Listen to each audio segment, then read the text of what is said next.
Livre des Proverbes, chapitre 17. Mieux vaut un morceau de pain sec avec la paix qu'une maison pleine de viande avec des querelles. Un serviteur prudent domine sur le fils qui fait honte, et il aura part à l'héritage au milieu des frères. Le creuset est pour l'argent et le fourneau pour l'or, mais celui qui éprouve les cœurs, c'est l'Éternel.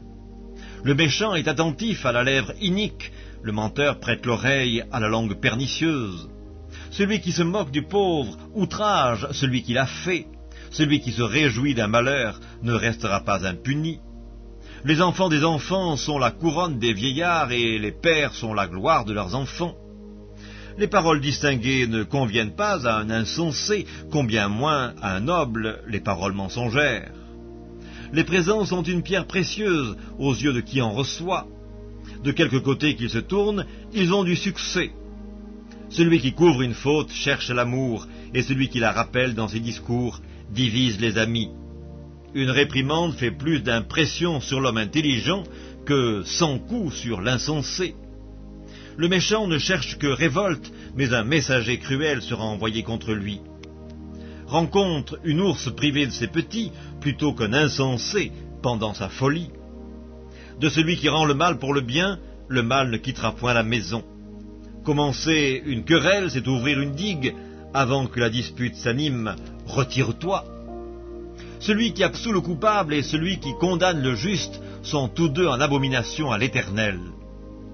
À quoi sert l'argent dans la main de l'insensé? Acheter la sagesse, mais il n'a point de sens. L'ami aime en tout temps, et dans le malheur il se montre un frère.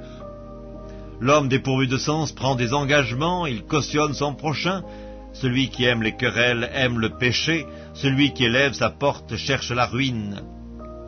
Un cœur faux ne trouve pas le bonheur, et celui dont la langue est perverse tombe dans le malheur.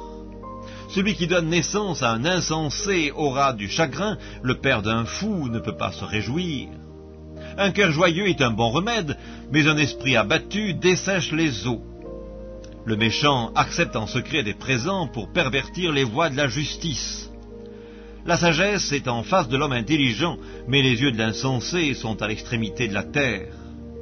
Un fils insensé fait le chagrin de son père et l'amertume de celle qu'il a enfantée. Il n'est pas bon de condamner le juste à une amende, ni de frapper les nobles à cause de leur droiture. Celui qui retient ses paroles connaît la science, et celui qui a l'esprit calme est un homme intelligent. L'insensé même, quand il se tait, passe pour sage. Celui qui ferme ses lèvres est un homme intelligent.